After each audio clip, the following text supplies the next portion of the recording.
The fitness industry is a really competitive industry, and we know that we've got to be powerful to win.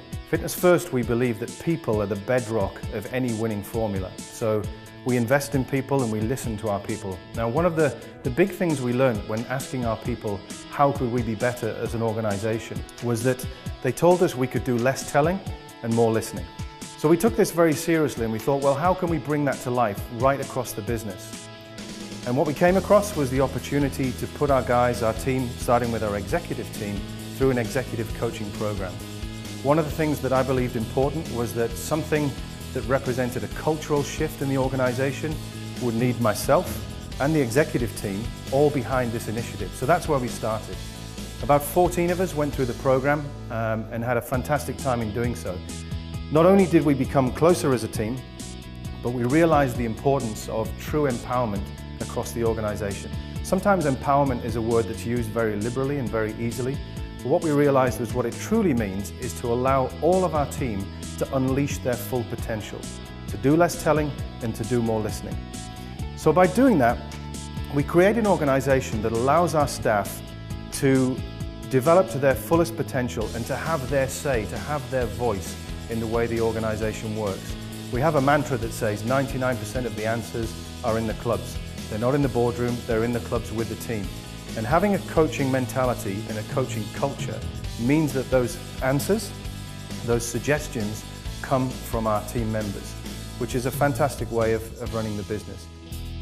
Through coaching, I am more mindful to use less directive language, moving away from must, should, I want, to a language which is more open.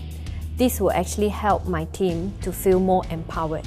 I have a team member who works under projects, so I'm not the subject matter expert in terms of what she does day in, day out.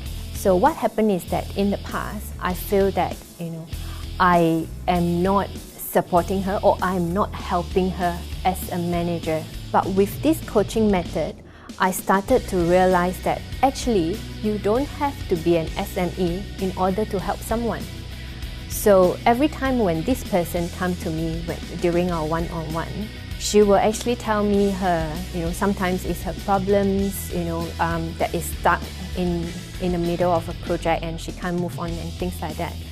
With coaching method, I actually throw her some questions and I realized that, or she also realized that she could actually move on.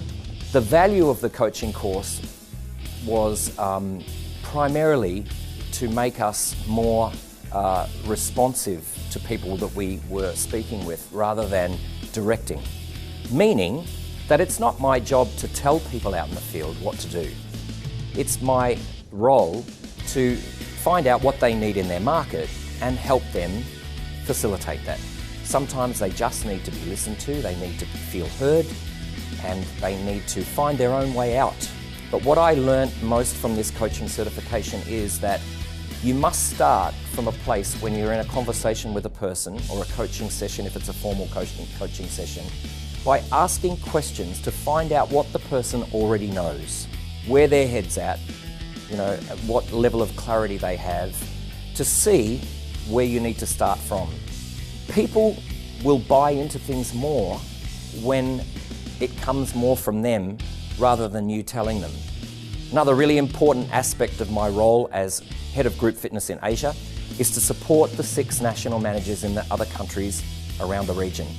So I have to acknowledge that each market is slightly different, has its own idiosyncrasies. Each one may have some different needs, and I need these guys to be the experts on that. They need to be the ones that are able to communicate to me, what's going to land and what's not going to land, what's going to work and what's not going to work. So that involves a coaching approach as well. I need to ask lots of questions. I need to find out information from them to help me support them in the way that they need that is relevant and suitable for their market. Instead of telling my team what to do, they used to always come to me and ask me for some advice and also on how to resolve a problem. And I'll just tell them straight away, this is how you should do, and then this is what you need to do. When I started applying coaching techniques, I tends to step back a little bit and try to listen to them on their problem, and then we'll then start asking them some questions to trigger them to think about the options and the solutions. And from there on, I will see they are more sense of ownership in terms of work that they are doing. And instead of me being the a solution provider, so now they are the one who actually came out with the options, and they are the one who decide what they want to do. There is a staff who always come to me, and that staff will always want a solution straight away, okay? And in the past, I just kind of, when when that person actually asks me, I'll just say, okay, do it that way.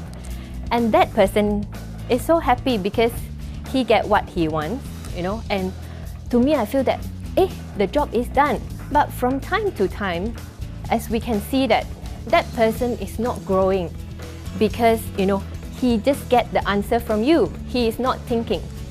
In terms of the relationship with the team, I can see that because with this method, we tend to have longer conversation, and that actually helped me to understand my team members better. In the past, we might have to create a new product, such as a group fitness program, and I would consult with my creative talent and tell them that we need a program that does A, B, C and D. What can you put together? These days, what we do is we actually draw more on the talent of those creative people, find out what they know about trends and what's happening in the industry, and what research they've done, what experience they've had with other fitness programs that we can glean the best of and put together.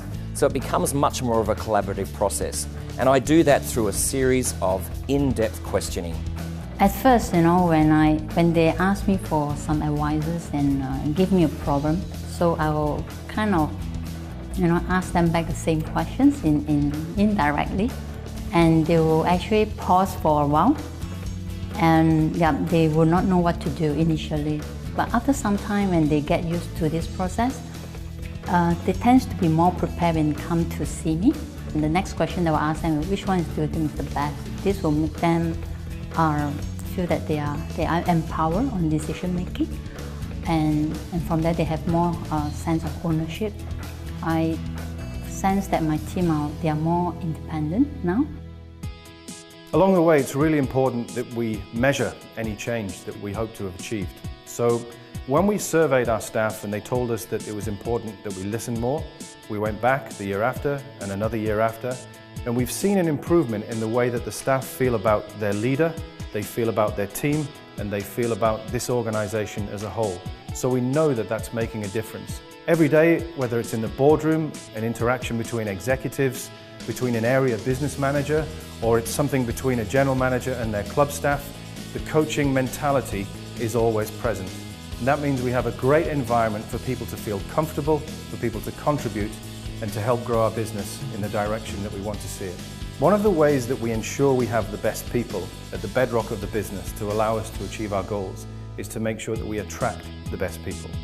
To attract the best people, we have to have the best reputation. And when we have a coaching culture in place, it's very easy for our existing staff members to refer their friends to an organisation that has a great environment, a comfortable environment, and one that they can flourish and fulfil their potential. So attracting and retaining the best talent is something that we're very keen to do and we strive to do. Coaching helps us to achieve exactly that. So we believe in this approach so much that we've filtered it into all of the education and all of the elements that our staff need to go through to be inducted into the business. We have a series of metabolic tests and a lifestyle questionnaire which is called BioScore. In very simple terms, a member will go through a series of tests and answer some questions, and as a result of their performance in the test and their answers to the question, the BioScore will generate a result, and the result will be a number relative to the person's age. So if I'm 45, I wish, and my BioScore was 48, that means that biologically my body is 3 years older than my real age. So in our training for delivering feedback to members about their BioScore, we take the trainers through a series of questioning techniques that enable them to get the member to answer their own questions, which is very consistent with the coaching methodology that we've been trained in. What we are now striving to do is to take that coaching culture, to take that same way of interacting with people all the way to the member base. So when our staff are talking to members, be it in a personal training session, be it at the reception, there's the same culture that we have that allows our staff to feel that environment of comfort, an environment where our members also have a voice and they're part of the Fitness First culture and team itself.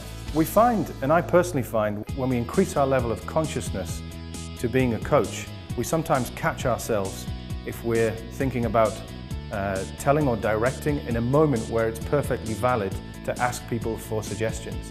And at that point, I think we really know, or I certainly know as an individual, that this has made a change in me. And when I can say that it's made a change in me, I think it's easier for people to say it's made a change across the whole organization. And by the executive team embracing this as a culture, we have said that this is who we want to be as individuals, this is who we want to be as a team, and therefore it's so much easier to have a cultural change in the organization, and that's exactly what we've done.